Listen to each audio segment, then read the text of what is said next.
Adam, welcome. Thanks so much for being here. Thank you for having me. I've been looking forward to this conversation. Well, me too. And I think it's a very, very relevant topic to parents and to all humans in general. And we're going to get to hopefully go deep in a lot of directions.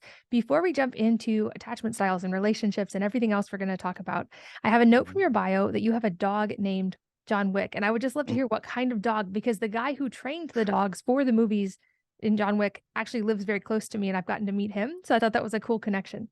That's wonderful. So it's a little corgi, and my daughters know that I love the movie John Wick, and so they were just absolutely desperate that we name the dog John Wick. So now I get to hear, Dad, John Wick has peed in the house. I get to hear that about every single day now.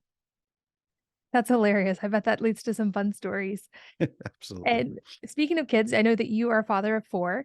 Mhm. And people know listening that I have six kids. And as something I've learned not until I was an adult was actually about the concept of attachment styles and realized some aspects of that I certainly needed to work through as an adult.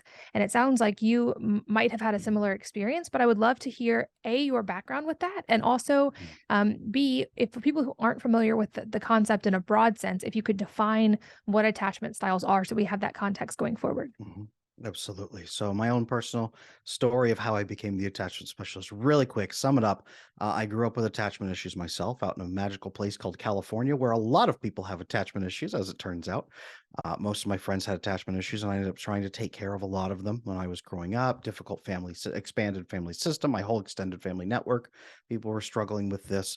And I reached a point when I was about 20 years old that I said, I have to fix this. I can't keep living my life this way. It's awful to be insecure, to constantly worry what other people are thinking, to always be terrified in your relationships, to be overthinking things all the time. I just did not want to live that way anymore. So I forced myself to do the very things I was most afraid of, and that started fixing the process. It was hell doing it by myself. And I said, I want to learn how to help somebody else do this, but I didn't know the words for it. I didn't know what attachment was. I just knew I had kind of done the work and sort of fixed the problem. So I went to school. I got my master's degree in psychology, emphasis marriage and family therapy. I become a licensed marriage and family therapist. That was a 9-year process with schooling and apprenticeship. And then I started teaching in the field and teaching other healthcare professionals about this sort of idea. But attachment was not much covered in graduate programs. And what I've learned is that other therapists across the United States, Canada, Europe, they also don't really get taught attachment theory much at all either. Attachment theory is just the idea that as we grow up as little children, we're 1, we're 2, we're 3 years old, the way our parents treat us, take care of our needs, give us attention, whatever they require from us or expect from us, or if they hurt us or walk away from us, we form an idea that either we don't deserve to be loved or that other people are incapable of love and we have to manage them. That's the two ways that we can really break. There's also a way to break in an even worse way that is both of those at the same time. You don't trust yourself or other people, but this leads to you as an adult growing up and saying, I don't deserve love, so I have to earn approval from people. I have to be perfect. I have to constantly overthink everything. Every social interaction is a threat. I'm always scared, and I always am afraid I'm going to be abandoned and found out for being a fraud. So I have to make people like me. And this forms a lot of codependence, right? A lot of chasing approval.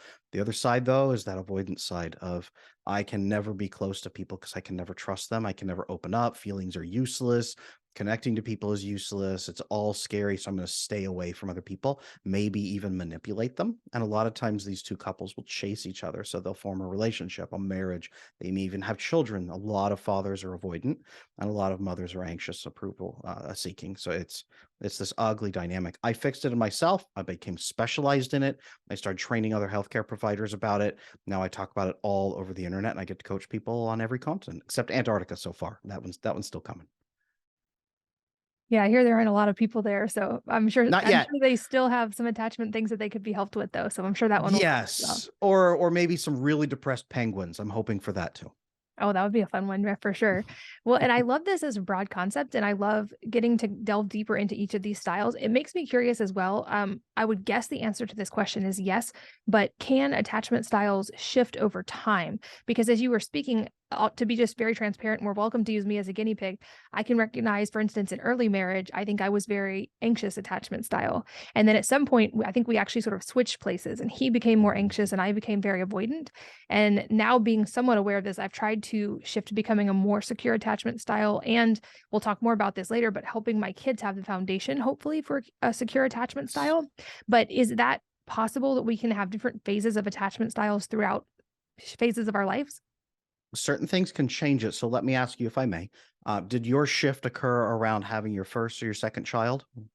I think so. I think I was definitely very anxious style before that, and Mhm. also I was resonating with those things you said about not deserving love. Even things like playing games felt very high stakes because I had internalized that like my only value was an achievement and all those Mhm. kind of things. And then at some point, I think it switched and I became more avoidant after having kids.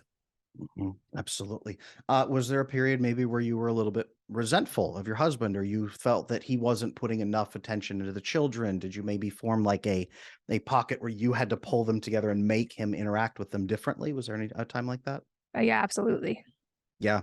So one thing that I've identified with a lot of couples where the mother is anxiously attached initially and the husband is avoidantly attached initially. Those are the two. Men tend to be more avoidant. Women tend to be more anxious if they break.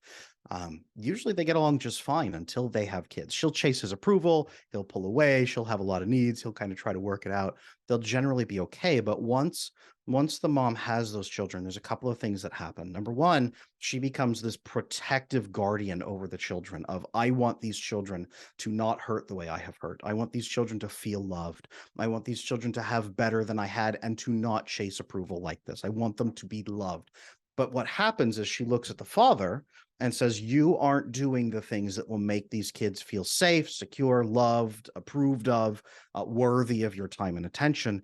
But there's also a hormonal shift that happens is a lot of times when women have anxious attachment style, they do not get the oxytocin bonding that they need in childhood. So they go into the relationships oxytocin deficient. And this makes them really susceptible to bonding with avoidant men because avoidant men will give you oxytocin at the beginning of the relationship through a process usually called love bombing. They make you feel incredible and overwhelmed with approval and love. And it floods you with oxytocin, but then you start chasing that. It becomes an addictive chase. And that usually keeps you in the relationship if he's maybe more really avoidant or abusive or even that's stuck. But women at birth, flood of oxytocin, overwhelming amount. And then through breastfeeding, huge amount of oxytocin. That's actually what oxytocin largely is for lactation.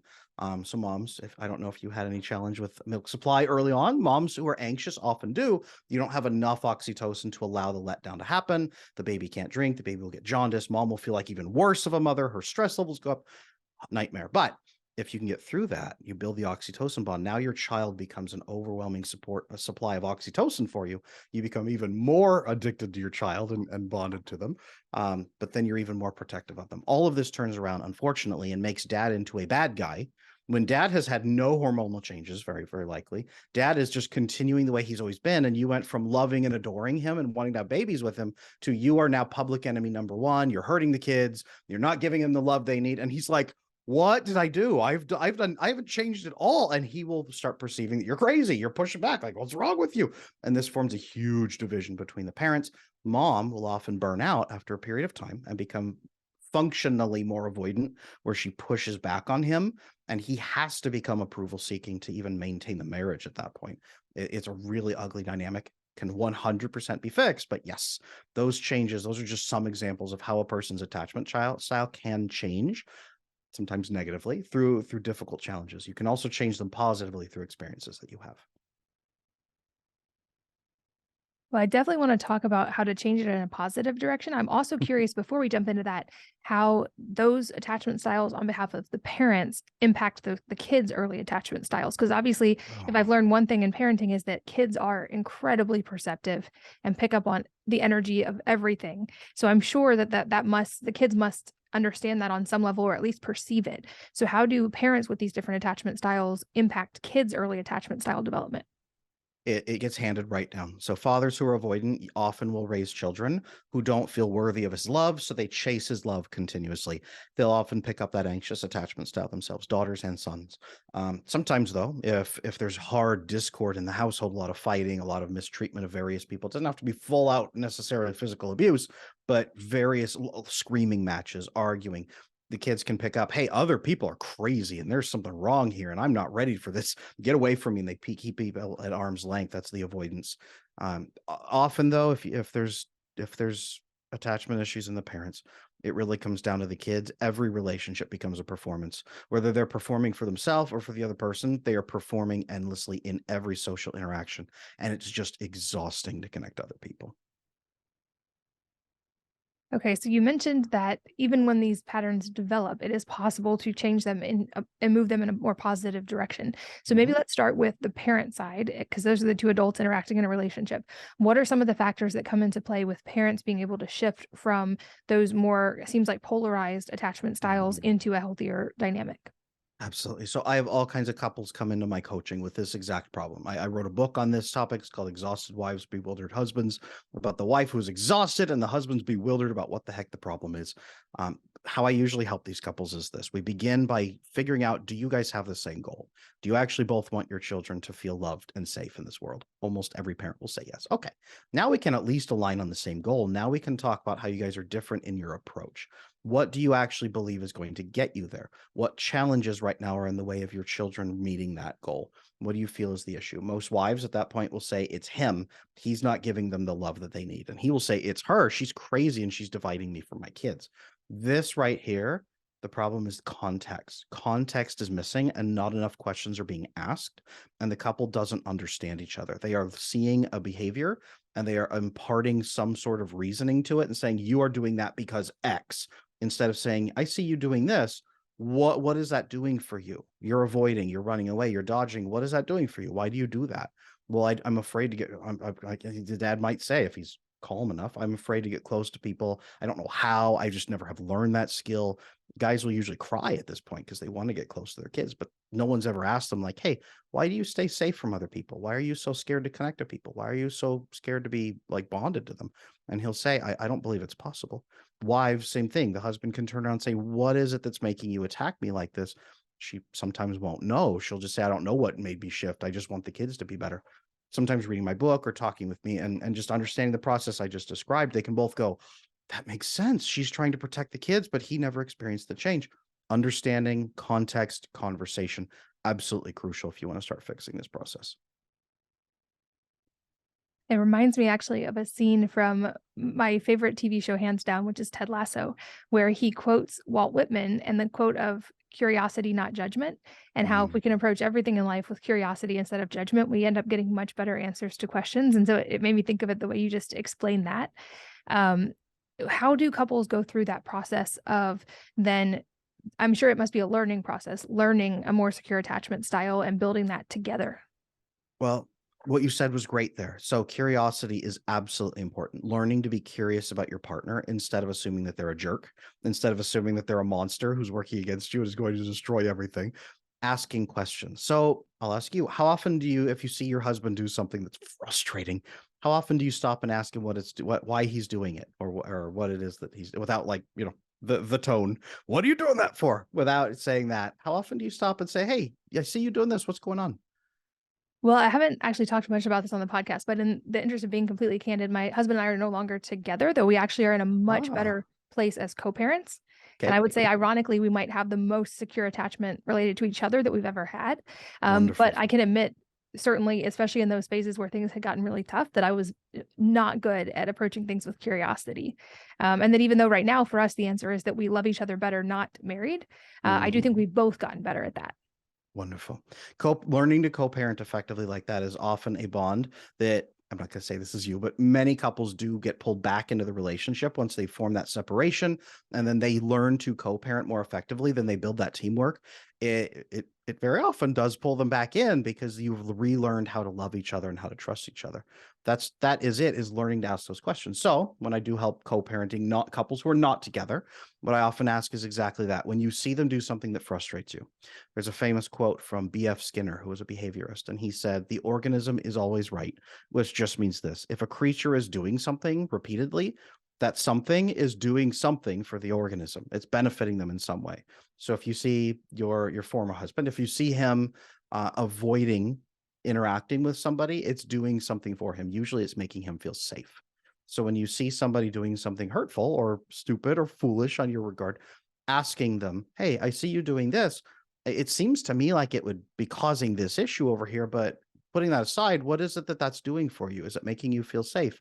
If so, how can we make you feel safe in a way that's more effective that also isn't going to have this other consequence? Learning that and being able to do that early on before the screaming starts, that's a huge piece of that relationship puzzle for parents. And turns out that's really important for parenting too.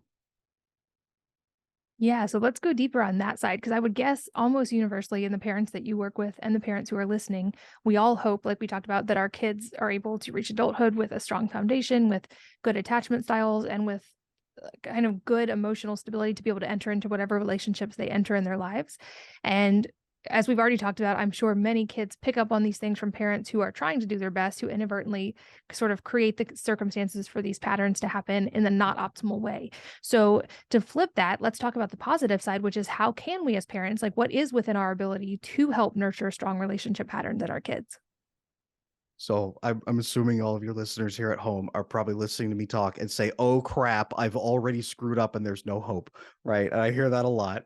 Um, there's absolutely hope because perfection is not required. Most people with attachment issues, they go instantly to perfection, and if there's not perfection, if perfection isn't available to them, if it's not possible, then they lose all hope, and it feels like everything's a disaster. Now my kids are going to be ruined for life. No, perfection is not required. It's not even possible, right? We all have our circumstances. It may be that we have traumas. It may be that we're challenged in some ways. Maybe we're split up and we have to co-parent in separate households. Every family has challenges like that. It is not required. I'll say it one more time. It's not required to be a perfect parent. You do not have to do that. What you need to do is build a self-correcting family system. This is what I train people for in my coaching practice. Build a self-correcting family system. You can even do this in two separate households. The challenge with two separate households is that it's usually a self-destructing family system, and it prevents issues from being corrected. Even in married homes, this can happen. Instead of trying to be perfect, here's what you do. An issue comes up. You go to your children. You train them to communicate with you about the issue with not judgment, with curiosity, and say, "Hey, I noticed this is happening. Talk to me about this. Tell me what's happening." I do this. My oldest child is almost 7 years old and very, very big personality. And he makes a lot of mistakes as children do. I go to him and I say, "Look, buddy, this is a frustrating point. You hurt your sister, you hit her in the head with a block again, whatever it might be. We need to talk about this, but first talk to me about what happened. Tell me your side of the story." This tells him other people are going to listen to him and give him a chance to talk. Then I listen and say, "Okay, here's the challenge I see with your story. Here's where it went wrong. Do you understand that that's really going sideways? Yeah, okay. Here are the consequences to relationships if you continue doing that. This could happen, and between you and me, this frustration. Okay, Dad." And I say, "Now, here's what you and I need to do together to fix this problem so that we don't go through this in the future." Doing all of this, and I walk him out. I walk him through the process of repairing things with his sister. If I have to discipline him in some way, I walk him through that. There's no yelling, screaming, abrupt discipline that makes me feel better as the parent. It's a long, tiring, granted, but tiring process of working with him through the difficulties, cooperating during conflict. This is the biggest piece. If you can train your children that you will cooperate with them during conflict, they learn to expect other people to cooperate with them during conflict. Then, if a conflict hits and someone isn't cooperating, they don't blame themselves. They don't fall apart into people pleasing. They don't run away. They trust other people. And if other people are weird and not great, then they will find somebody else who's better. Building a self-correcting family system through that means they can come to you when there's an issue. They can correct you gently. They can ask you about the problems. They can help you fix things. Even as adults, if something doesn't go great in childhood, they can come back and fix it as an adult. They can fix it with their partner someday. They can fix it with their friends. A self-correcting family system is one where the parents and family will work together to correct challenges as they come up. That's what you've got to build. And you and your former husband can build that same thing together in your separate households. Self-correcting family system where things are worked on together in good faith and in cooperation. That is the absolute best thing you can do for your children. Yeah, so many important things I want to just touch on from what you just said that I think are so important to highlight. The first being, it seems like as parenting, this is a recurring theme is that what we model is so much more important than even what we say. And so even those times where we feel like we failed as a parent, or like times I feel like I've lost my patience, it seems like Mhm. there's actually so much benefit, even maybe more so than if I never got impatient, to me apologizing to them, letting them hear me say that, letting me show up imperfectly in a relationship and giving them the permission to do that as well. And you touched on that, not being perfect and allowing space for that, which also then allows them to feel that they have space to be themselves without having to be perfect. I know in therapy and just throughout looking back at my life, I've seen over and over the repeating pattern of when I look back, the hardest things in life actually became the impetus for the most lessons and the most growth. And so I went through this progression of realizing like, oh, I am now grateful for those things, even to looking back and seeing the most severe traumas I've had in my life and going, if I could time travel, I would not change those things. And now Mhm. being able to say, I am intensely grateful that that thing happened, which led me to realize that means I can actually be grateful in the moment when hard things happen, because I Mhm. know that whatever comes in the future, it's going to be exactly as it should be and exactly perfect. And I think that mindset has helped me to be more present, like you talk about in those moments of imperfection. And I think also touching on showing up, it sounds like you're saying like really learn to listen with an intent to understand, even from our kids, even from a young age, not with an intent to respond or to discipline at first, but truly that curiosity to understand. It seems like that actually in any relationship is a tremendous step towards secure attachment. Absolutely. And you said something really important in there is that we need to model for our children more than we need to say anything. Let me exhibit why. So let me ask you this. I was talking to somebody the other day. We were trying to decide on a paint color, and they suggested I use the color soft whispers. What without knowing anything about soft whispers, I'm sure. Maybe you do know. What color, what shade do you think soft whispers is? I would guess something in the like light, like either whites or grays or bluish pastels, but very soft. I thought so too. No, apparently it's green. Interesting. Okay. Now, here's the challenge. You have never seen the color called soft whispers, and I asked you to envision it in your head. Please envision soft whispers in your head. You had three other shades completely in different directions from green over here. This is what happens in childhood if we don't model healthy behaviors for kids, and then they grow up. Then they get into a conflict with their spouse, and they say, wait a minute, let me picture soft whispers. And they've never seen it before. This is them saying, wait a minute, let me cooperate with my partner. Wait a minute, let me solve this problem together with them. If you've never modeled that for your kids, solving problems in a loving, cooperative way, they are desperately trying to picture how, and they will beat their head against the wall for 3 years until they get a divorce because they do not know how to do it. That's the process right there. That's why we have to model it so that they see it. Well, and maybe this will touch on another question that came up in the prep for this interview that might really springboard from this, which is kind of the idea of what are the reason that it seems like there's kind of points in relationships where we see an increase in divorce. And I would guess some of it goes back to these attachment styles, but are there like specific triggers at different times that are leading to this that people can be aware of ahead of time to sort of be proactive about? Absolutely. So, first of all, is 7 to 12 months into a new relationship, whether you're dating or even married, 7 to 12 months in, the avoidant person usually cannot hold up their end of the making you feel good anymore. So they stop trying. They pull back. They start withdrawing. The anxious person, your oxytocin addiction then kicks in and you start chasing them obsessively for approval. I work with so many women who've been in the same relationship for 8 years without ever getting married. They've got 2 or 3 kids together. She's waiting for him to talk about marriage, and he never will. It's because of that process right there. He will pull back, and he will what's called breadcrumb. He will only distribute enough connection throughout the years to keep her chasing him. That's a big piece right there. But having kids, the mom typically shifts around having children, and she becomes more aggressive in a good way about mama bear protecting the kids and getting their attachment going. That can either lead to a huge disruptive fight in the first year. Often, sometimes the husband, if he's massively avoidant, will actually have an affair after she has that first child. 6 months after having the child, he'll start having an affair because he's not getting his needs met and he doesn't understand how to just ask for them. So he just seeks them elsewhere. Um, Sometimes 20 years in. I work with so many couples that are 15, 20 years into a marriage, multiple children. And she's just been waiting, marking time like a prison sentence, waiting for the marriage to conclude because she has tried so hard to make him try and he won't. One really quick thing to throw out here is that men only change for circumstances. Men don't change for relationships. Men adapt to problems that they see if they see that the problem is fixable. Women micro adjust themselves continuously, typically into the relationship to be as close to their partner as possible and to fix problems before they're really problems. They expect men to do the same. If they drop hints, if they try to ask for help, if they do multiple things, men don't change. Men change for circumstances. Women only usually apply circumstances when they threaten divorce or when they're ready to when they're totally done. Totally done. That's the only time they do it. So that's the dynamic you usually see when the man finally is willing to start after divorce has been already filed.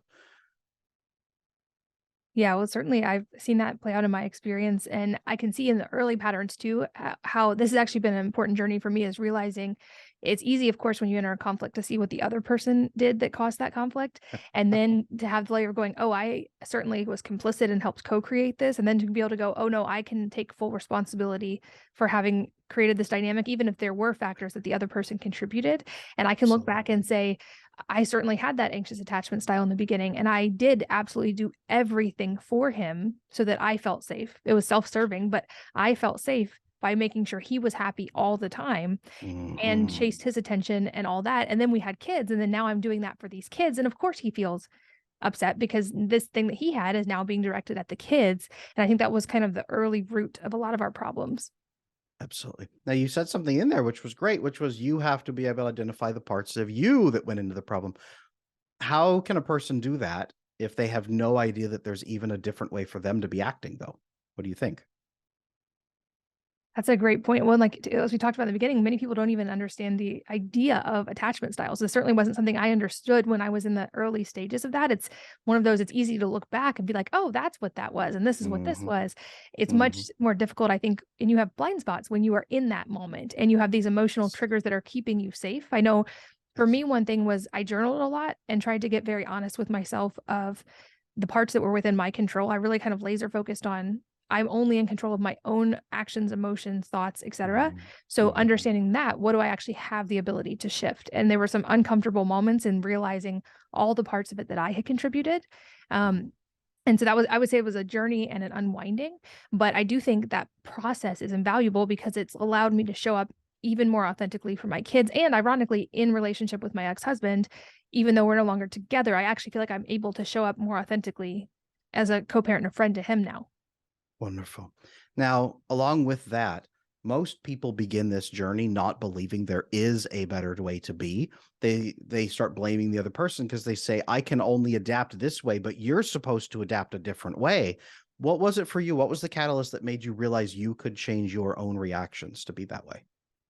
It kind of was a perfect storm of, ironically, like physical health things lining up with relationship struggles, lining up with it was a seemingly insignificant moment, but it became huge for me where I had thyroid issues for a lot of years. I was very uncomfortable in my body, and I realized how much mental bandwidth that was taking up and the amount of like dislike I was pointing toward myself every day, but I was able to just kind of brush that away and internalize it until I saw my daughter see me look at myself in the mirror and I saw it register on her face the way that I was looking at myself. And I realized it had never occurred to her that a person would look at their body with disgust.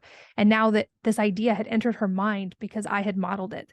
And so I resolved, whatever it is, I'm going to change this. And I had no idea the journey I was undertaking at the time, but it became that pain of staying the same became greater than the pain of changing. And so I resolved to change and realized I could only change me. So how do I change me? And I think I probably read 100 books and talked to like 9 therapists. And it was a very long process, but one I'm so grateful that I had that really painful moment to force me to undertake it.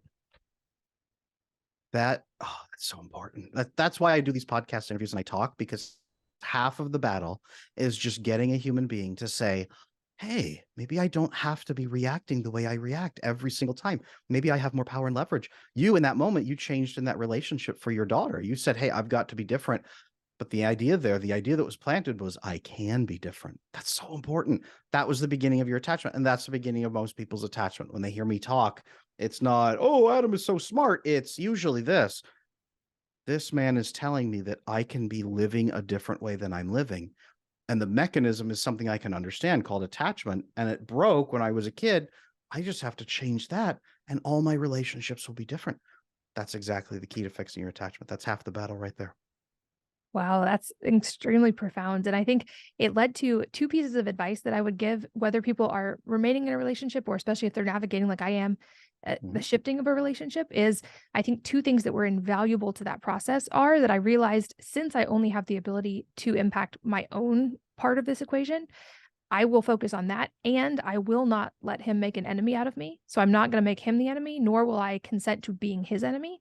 And I realized I had been really terrible at boundaries up until that point, and I had sort of internalized this idea that boundaries were selfish and harmful Mhm. and mean to the other person. And what I Mhm. learned slowly was not only can boundaries and loving kindness interact, they absolutely must. They only can Yes. exist together. So those are the two pieces of advice I would give to anybody who maybe is entering that journey of navigating any of this or unraveling any form of thing from your past is if you can keep that focus and realize, like someone once said, boundaries are loving yourself and the other person at the same time. Mhm. And so I would just give those as advice. Not that I'm by any means doing it perfectly, but those have just been very helpful benchmarks for me as I've gone on that journey.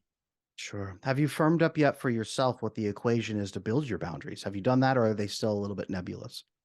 They are, I would say they're in a healthier place than they've ever been. I think a lot of things exist sort of in a pendulum while we're learning. Mhm. So I went Mhm. from no boundaries and no hard conversations and I was avoidant, didn't want to have hard conversations, to realizing the benefit of those things. And then for a Mhm. while going too far in the other direction and having ironclad boundaries and wanting to have every hard conversation. And now Mhm. hopefully getting closer to the center point of realizing like hard conversations with loving kindness are Mhm. very beneficial when both people are ready. Boundaries are very important, but they can always be enforced lovingly. And that Mhm. boundaries also, I only have control of my part of that, which I think is a important context for parenting as well, not just romantic relationships. I can't force my kids to do anything. I can only have a boundary around my action in the situation. So even with kids' bedtimes, for instance, I can't Mhm. force them to go to sleep, but I can say, I'm only available to tuck you in until 8:30, at which point I'm going to go get ready for bed. So if you'd like me to tuck Mhm. you in, you need to be ready by then so I can tuck you in. And so even those little shifts I feel like have been profoundly impactful in how I show up with my kids even. And I love what you just said there. I am only available till this time. If you want this, work with me. That right there is the heart of cooperating during conflict. That's what you're doing. So you're modeling a self-correcting family system to your kids in that moment. You're saying, "Look, I want to work with you. Here's how we can work together. If you want to work with me, let's do it." How often do they bite on that bait and do that versus how often do they fight back against you and try to demand their own way? Now I would say most of the time they cooperate, and it's because I also give them the freedom of, like, if you want to stay up in your room and read till 1 in the morning, especially in the summer, go for it.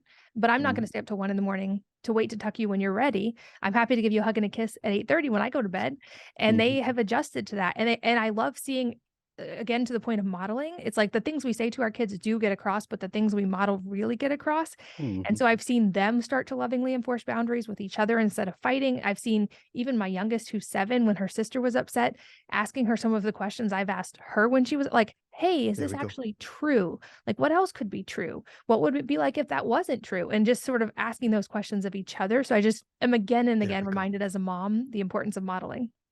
Isn't it wonderful when you start seeing them loving each other, not just interacting, but loving each other? That's such the that's what you want right there. Yeah, and I think I'm very grateful to have so many of them because I feel like they have their own little tribe to play out and learn these dynamics with each other in a lot of different ways. But it brings up another point as a parent. So I have now 3 teenagers, and Mhm. a couple of them are starting to, not quite yet, but get to that phase where they might be thinking about relationships in the Mhm. near future. And so I've Mhm. been thinking a lot about, obviously, all the things we've talked about, modeling this, hopefully learning my own better boundaries and attachment styles to model that for them.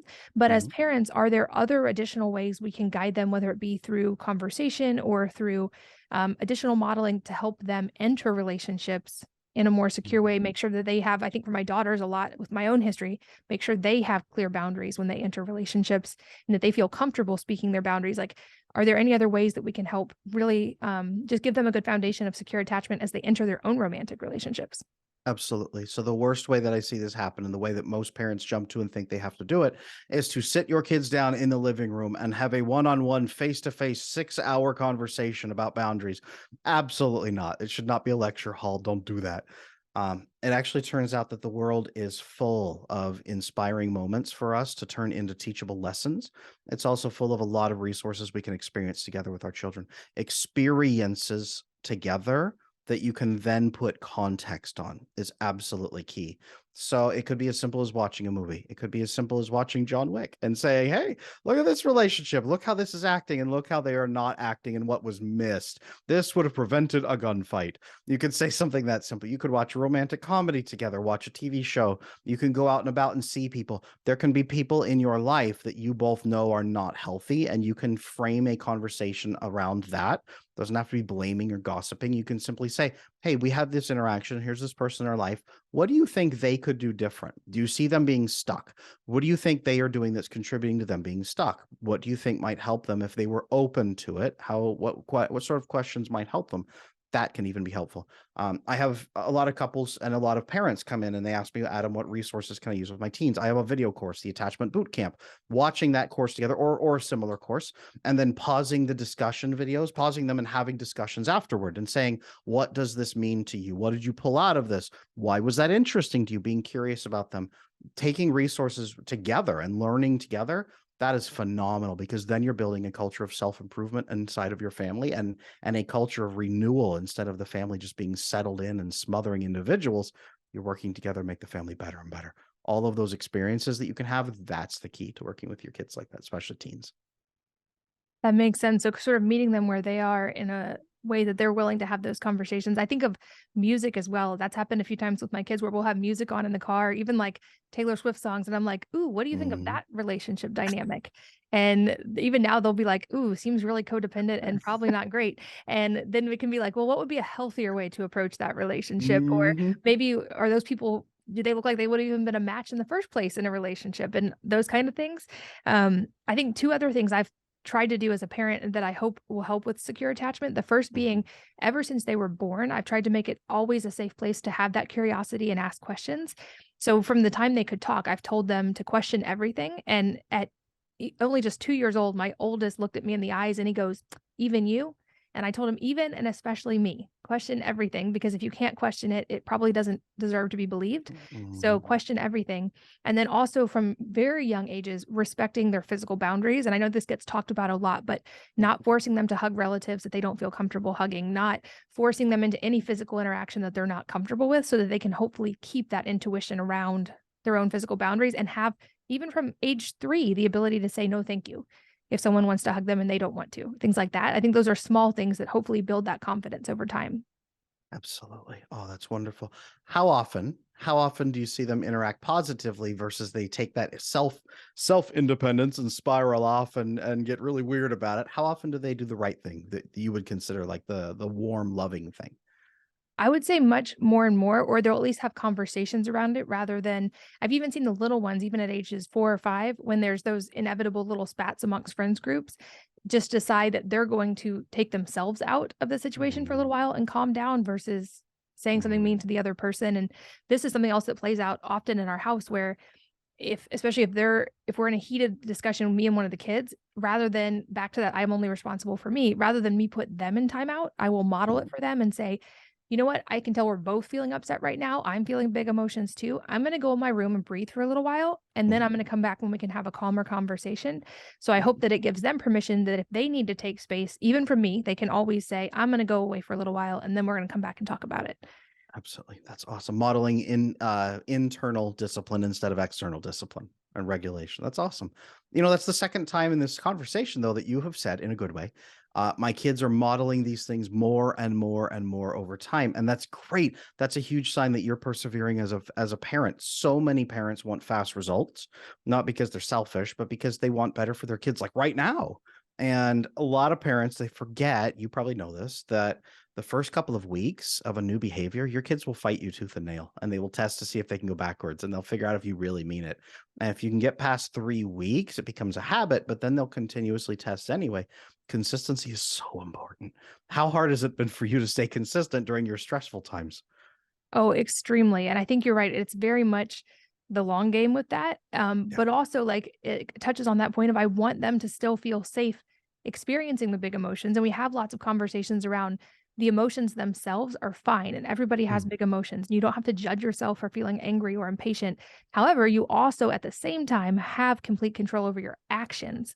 even Mhm. if you're having a big emotion. So trying to get them to think of those as two separate things, Mhm. one of which you can control, one of which you can't always control, and that's okay. You don't have to judge yourself for not being able to perfectly control your emotions all the time either. 100%. That's one thing I train parents on when they come to me, and it's something I have to do myself and you have to do, is taking ownership of your own mistakes and even apologizing to your kids when you are inconsistent, when you don't do right. That itself, apologizing to your kids, you don't have to throw yourself on the ground and grovel. You don't have to completely give them authority in the relationship, but being able and willing to say, "Hey, you know what? I messed up. I'm sorry. That was not acceptable what I just did. How can I make it up to you? What is the right thing here? Make you feel good? Can I offer some suggestions?" Modeling that for them so that they don't feel like it's a fight. They don't have to fight tooth and nail to make you admit that you were wrong. They can just prompt you and say, "Hey mom, that made me sad." You could say, "Oh gosh, okay, let's talk about that." Is that challenging for you? It's challenging for me sometimes as a parent. Absolutely, but to your point, I think it's one of those things that gets easier the longer it becomes a habit, where it's not as much effort and willpower now, it's more of a pattern, and so if anything, it's just in the moment, I'll remind myself, like, "Deep breath, and now I can Mhm. respond calmly," and Mhm. so it becomes easier over time. It's like the benefits of compounding with anything in life, not just Yes. finances. Those things add up Yes. over time. Um, What if really quick, what if you had a whole week where you just let it all go? You were spiraling out, you were stressed, you were awful. What do you think your kids would do? How do you think they'd respond at this point? yeah, that would be really interesting. I would guess they would actually use a lot of these responses on me at that point. I have been very aware of trying not to, just because of my own parenting dynamics growing up, not to Mhm. ever make them my therapist or put my Yep. emotions on them and hold space for theirs. But I Yep. actually think they would, like, if I had a nervous breakdown, I think they would actually respond in the way that we've built a family culture around responding. Self-correcting family system. That's what that is. That takes years to cultivate. Not it's not that you don't get benefits for years, but it takes a long time to cultivate in the right way. You got to fix the attachment. That's what I mean. A self-correcting family system where if even you start falling apart, the kids come back. Have you ever seen those families where the mom dies and the kids just start fighting and bickering, the adult kids, and they just scatter and it destroys the family because she was only holding them together? Yeah, absolutely. Yes, you are preventing that. You are building the system where when you pass away someday, they will actually bond closer to each other. They'll take care of each other. They'll be still a family. And you aren't going to be the one on top trying to police everybody when they're grown ups and stop the drama. They will be taking care of it. So you will have a great second half of your life as you get to relax and enjoy your kids loving each other as adults, which is fantastic. Well, and my hope, and of course, it's like it will be up to them in their adult lives, but my hope is that if we can build these things into our family culture when they're growing up, that will also become their expectation in a relationship. So if they initially enter a relationship with someone who doesn't have these things, they're at least aware of it. Not to say that person can't do the work together and build a Mhm. very strong attachment style together, Yep. but if Yep. someone's immediately from the beginning not respecting their boundaries, not able to take ownership for any of their own mistakes, hopefully it'll at least stand out to them because they've seen a modeling of the other side. So that was my hope with them as they get older and enter relationships, is that they'll have that awareness and that they can find that in a partner, hopefully from the beginning. 100%. And you're turning your children into culture changers because as they interact with every system they go into, work, friendships, relationships, everywhere they go, they'll be spreading that information and guiding the willing people, guiding the people who are open to it into better relationships. So other people who didn't grow up with better, your kids can model it for them and say, "Hey, you seem kind of stuck in this. Can I help you? Can we do this together and be friends?" And the other person might go, "Huh? Oh, well, sure," and then guide them into that. That's a culture change. That's the culture change we're all looking for to make the system better over the next couple of generations. That's it right there. It's raising healthy kids now so that they impact the world everywhere they go. And we've talked a lot about the kids in this, which I'm so grateful we did, and also the moms quite a bit. And the Mhm. majority of people listening are women, but also are in partnership with men or raising men. And I know that there's also a dynamic of the man side of this and how this is impacting men in relationships. There's certainly no lack of talk about how men are especially suffering emotionally in today's modern culture. We're seeing rising rates of mental health problems in men, and it seems like not an ability to as easily talk about those problems for men. So I would love to touch on, why are we seeing this in men? What are some of the ways that women can show up in partnership with men and for our sons as they get older to hopefully be supportive and help address these things? Mhm. I'm well known for attachment, but on Twitter and YouTube, I'm very well known for male depression, working with it, male insecurity, the male side of it. It's a conversation that needs to be had because not many people are really open to having it, even men. Um, Men only change for circumstances, and then what that means is they only change when they see a problem and when they see that the problem can be fixed. If they see that there's really a problem, right? It's not just that somebody's complaining, but there's a legitimate problem with a clear outcome that they don't want. And if they believe there's an alternate way of being, they believe there's a better way to have the relationship that avoids that negative outcome, most men will change. It's just that they don't reach that point because they're never pressed to that point and they have built the only adaptation they understand. Going back earlier, they've never seen soft whispers, the color, so they've only seen red. So everything they paint is only red, and that's horrifying. That's their whole world is just red, red, red. That's the only color they know. They don't know any other colors. Helping men to see that there are other solutions and then helping them figure out how to apply those solutions in themselves in their life, absolutely critical.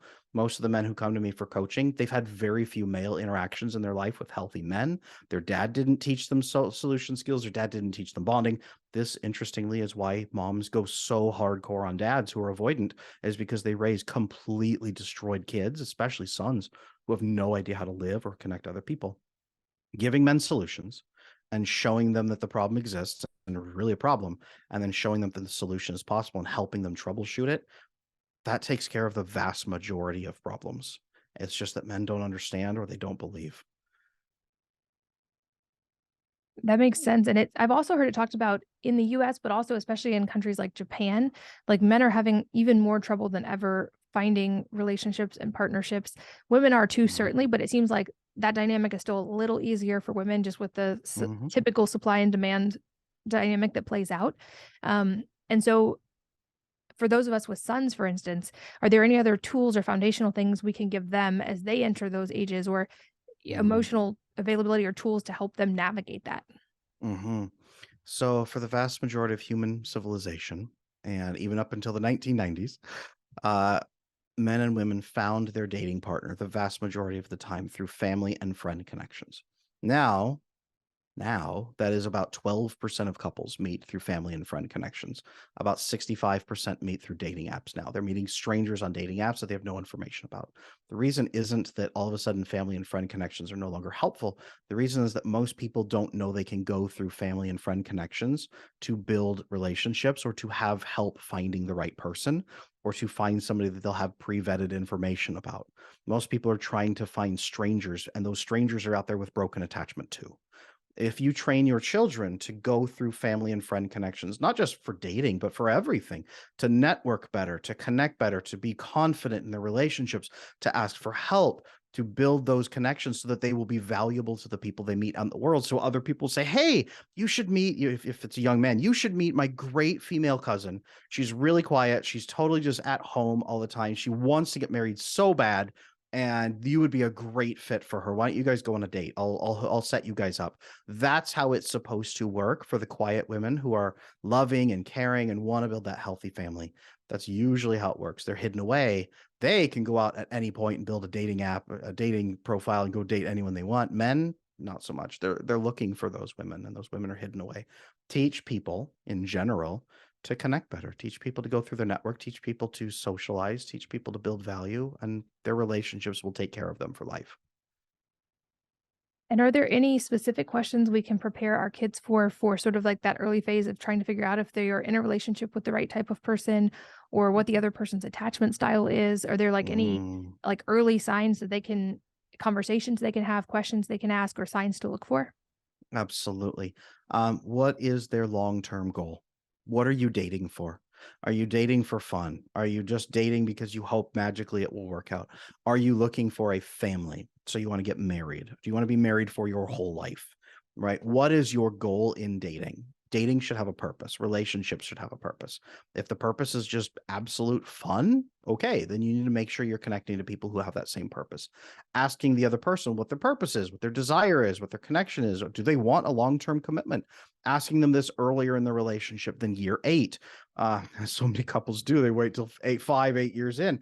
Having that discussion on the first date or the first couple of dates as you're getting to know somebody, that should be part of your compatibility test is do we both desire the same thing? And do we both have the skills to get ourselves there? Then you check, does that person cooperate during conflict, right?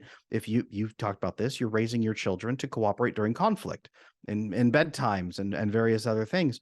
Does the other person cooperate during conflict? Are you connecting and having potential conflict by having difficult discussions earlier in the relationship to see if you can break up, to see if they can cooperate during a difficult conversation? Are you testing that in them?